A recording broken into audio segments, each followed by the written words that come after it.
Sir क्या कहेंगे, UGC equality rule जो लागू किया गया है, लगातार जनता पूरे देश में इसका विरोध कर रही है, आखिरकार क्या है सर इस रूल में ऐसा, आप ज़रा विस्तार से बताइए।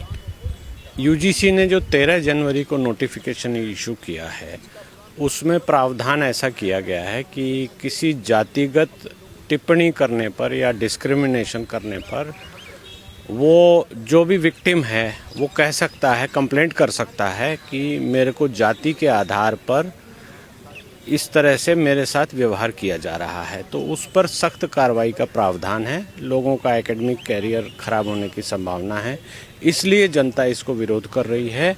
और ये आप देखेंगे तो ये कानून कहीं ना कहीं जो एकेडमिक एटमॉस्फेयर है उसको डिस्टर्ब करेगा, उसको तंग करेगा और उसको विशिएट करेगा। उसमें कहीं ना कहीं कुछ गड़बड़ी होने की संभावना है और सामाजिक विद्वेष भी बढ़ने की संभावना है। इसलिए इस कानून को अब यूजीसी ने तो पास कर दिया है, लेकिन इसका बैकलैश क्या होगा या इसका जब आगे चलेगा लॉन्ग रन में क्या इफ़ेक्ट होगा, बहुत सारी बातें उठेंगी। तो इसको लेकर जो कानूनी रूप से हमारे देश में जो कानून है जिसमें कि समानता का अधिकार सबको है कि सभी लोग बराबर रूप से रह सकते हैं, उनको किसी उनके कास्ट, क्रीड या रिलीजन के बेसिस पर उनको डिस्क्रिमिनेट नहीं किया जाएगा, तो ये कानून कहीं ना कहीं उस चीज़ को डिस्टर्ब करता है। इसलिए जनता इसका विरोध कर रही है और ये समाज को इस तरह के कानून से नहीं चलाया जा सकता, ऐसा लग रहा है। अब जुबानी रूप से किसी ने कुछ कहा तो अगर वो गवाही देता है कि इन्होंने ऐसा मुझे कहा, तो उसको डिमोलिश करने का या उसको डिस्प्रूव करने का कहीं कोई उपाय नहीं है, क्योंकि प्रिजम्पशन एक हो जाता है कि ऐसा आपने कहा होगा। तो अब जैसे इसका हम प्रैक्टिकल एस्पेक्ट देखते हैं कि जैसे किसी टीचर ने, मान लीजिए किसी पर्टिकुलर कास्ट का टीचर है, उसने किसी स्टूडेंट को फेल कर दिया या एकेडमिक लेवल पे मान लीजिए वो फेल कर दिया गया और वो कहता है, आकर टीचर के खिलाफ शिकायत लगाता है कि मुझे जातिगत आधार पर इन्होंने फेल किया है, तो ये सब चीज़ें तो थोड़ी कॉम्प्लेक्स हो जाएंगी ना, इसमें विवाद उठ जाएगा और टीचर के पास कहने को ये नहीं होगा कि मैंने जातिगत आधार पर नहीं किया है। हालांकि वो डिफेंस होता है, लेकिन कंप्लेंट तो चल पड़ेगी। तो वैसे हालात में जो शिक्षक है या जो भी लोग हैं जिसके विरुद्ध भी शिकायत की गई है, ये तो मैंने अभी छोटा सा उदाहरण दिया, इसके अलावा भी बहुत सारी चीज़ें हो जाएंगी। किसी का कोई वैमनस्य है या कोई स्कोर को सेटल करना चाहता है, किसी को फंसाना चाहता है या किसी गलत नीयत से कुछ करना चाहता है, तो वो इसमें प्रावधान ऐसे हैं कि वो कर सकता है। और वैसी हालत में थोड़ी मुश्किल जिस आदमी को टारगेट किया जा रहा है उस आदमी के लिए मुश्किल पैदा हो भी जाएगी और कहीं ना कहीं ये सामाजिक सौहार्द को बिगाड़ेगा भी, इसलिए इसका विरोध लोग कर रहे हैं। अब एक राजनीतिक रूप से सरकार चुनी जाती है और सरकार ने चुनने के बाद ये कानून बनाया है, तो सरकार ने भी इस पर विचार विमर्श तो किया ही होगा, तभी जाकर ऐसा कानून बनाया गया है। अब इसका जब समाज में क्या असर होगा, जैसा आपने कहा कि शिक्षा के स्थान पर या शिक्षा के डोमेन में सबको बराबर शिक्षित होने का अधिकार है, ये हमारे देश का कानून भी है। राइट टू एजुकेशन एक फंडामेंटल राइट है। तो वैसी दशा में यहाँ पर डिस्क्रिमिनेट करना या जातिगत भावनाएं बढ़ाना, ये कहीं ना कहीं जो हमारे समानता का अधिकार है उसको कहीं ना कहीं ये डिस्टर्ब करेगा। तो शिक्षण संस्थानों में तो ये नहीं होना चाहिए। ये यूजीसी ने जो नोटिफिकेशन इशू किया है वो शिक्षण संस्थानों को ही कवर करता है, तो ऐसा नहीं होना चाहिए। लेकिन अब ये हो रहा है, तो इसके क्या क्या कानूनी समाधान है, कैसे कैसे क्या सामाजिक रूप से इसको सही किया जा सकता है, इसके बारे में हम ज़्यादा गौर करें।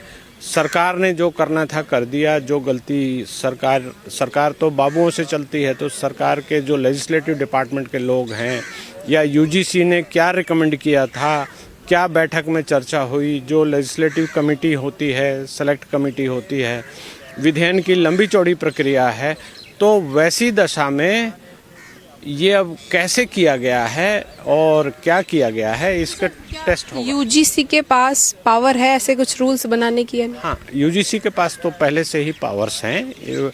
जहाँ तक पावर्स का संबंध है तो यूजीसी के पास पावर हैं, ये आप प्लेन रीडिंग जो यूजीसी एक्ट का करेंगे उसमें दिखाई देगा, वो बना सकते हैं। लेकिन अब ये उस पावर का गलत इस्तेमाल किया गया है या गलत तरीके से उस पावर द्वारा कुछ प्रोवोक करने की कोशिश की जा रही है, ये अलग बातें हैं। लेकिन प्लेन वर्ड्स में तो पावर है। जैसे हम उसका उदाहरण देख लेते हैं, जैसे ट्रैफिक में चलान करने, ओवर स्पीडिंग या लाल बत्ती या येलो लाइन पर आप खड़े हैं तो पुलिस ऑफिसर को तो वहाँ चलान करने की आपकी शक्ति है।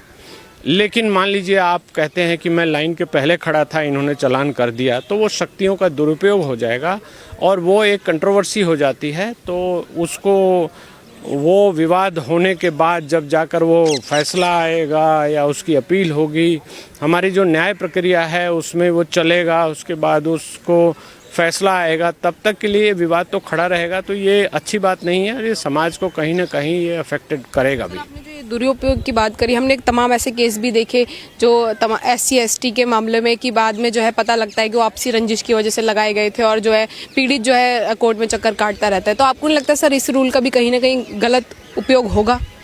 हाँ, ये इसकी संभावना पूरी है।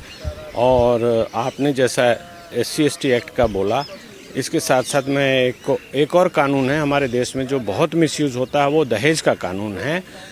और औरतों पे प्रताड़ना का जो कानून है, वहाँ पर आप देखेंगे, हम तो कोर्ट्स में देखते हैं, समझते हैं, इन चीज़ों को पाते हैं कि मान लीजिए प्रॉपर्टी का कोई डिस्प्यूट चल रहा है, तो उस डिस्प्यूट में फ़ैसला कराने के लिए किसी जातिगत आधार पर या किसी स्त्री के द्वारा शिकायत की जा सकती है, कुछ किया जा सकता है। तो वैसी दशा में वो डिस्प्यूट और मल्टीप्लाई हो जाता है। तो वैसी दशा में इन चीज़ों की गुंजाइश है कानूनी रूप से, इसलिए होता है। तो कहीं ना कहीं हमारा जो लीगल सिस्टम है उस पर इसका बर्डन आता है। और आप देखेंगे कि सामाजिक रूप से भी इसमें इंटॉलरेंस कहीं ना कहीं आती है। तो ये सब कानून जो बनाते हैं उन लोगों को, कानून जैसे एक कोई बन गया है, समाज में जाकर अब वो उसका क्या रहेगा, कैसा होगा, उसका यूज़ हो रहा है, मिसयूज़ हो रहा है, सुरक्षा हो रही है, नहीं हो पा रही है, या कुछ सेलेक्टेड लोग ही यूज़ कर पा रहे हैं। तो वैसी दशा में रिव्यू करके कानून को उस हिसाब से अमेंड भी करना चाहिए। हालांकि सरकारें ऐसा नहीं कर पाती है क्योंकि हमारे देश में ये प्रक्रिया बड़ी कॉम्प्लेक्स है। तो वैसी दशा में थोड़ा ये सामाजिक वैमनस्य तो बढ़ेगा, लेकिन ये चीज़ें लेजिस्लेचर को भी देखना चाहिए। और यूजीसी का जो डिपार्टमेंट, जो यूजीसी का जो मिनिस्ट्री है कंसर्न्ड, जिसको हम HRD कहते हैं, शिक्षा मंत्रालय जिसको लूज वर्ड्स में हम कहते हैं, वो ह्यूमन रिसोर्स डिपार्टमेंट है, तो उसको भी देखना चाहिए और उसको हाई लेवल पे इस सारी चीज़ों को देखना चाहिए। और देश के जो राजनीतिज्ञ हैं, क्योंकि अल्टीमेट कंट्रोल राजनीतिज्ञ लोगों का ही होता है इन चीज़ों पर, हमारी व्यवस्था ऐसी है, तो उनको एक पॉलिटिकल विल से इस चीज़ को दूर करने की कोशिश करनी चाहिए। क्योंकि समाज ही अच्छा होना चाहिए, हर चीज़ वोट बैंक से या वोट से ही नहीं होती है, मुद्दों को लेकर भी राजनीति होती है। और बहुत सारी पॉलिटिकल पार्टीज आप पाएंगे कि ऐसा करती भी है। और कहीं ना कहीं गवर्नमेंट जो नारे लगाती है और जो गवर्नमेंट कर रही है, उन दोनों में कंट्राडिक्शन ये दिखाई दे रहा है।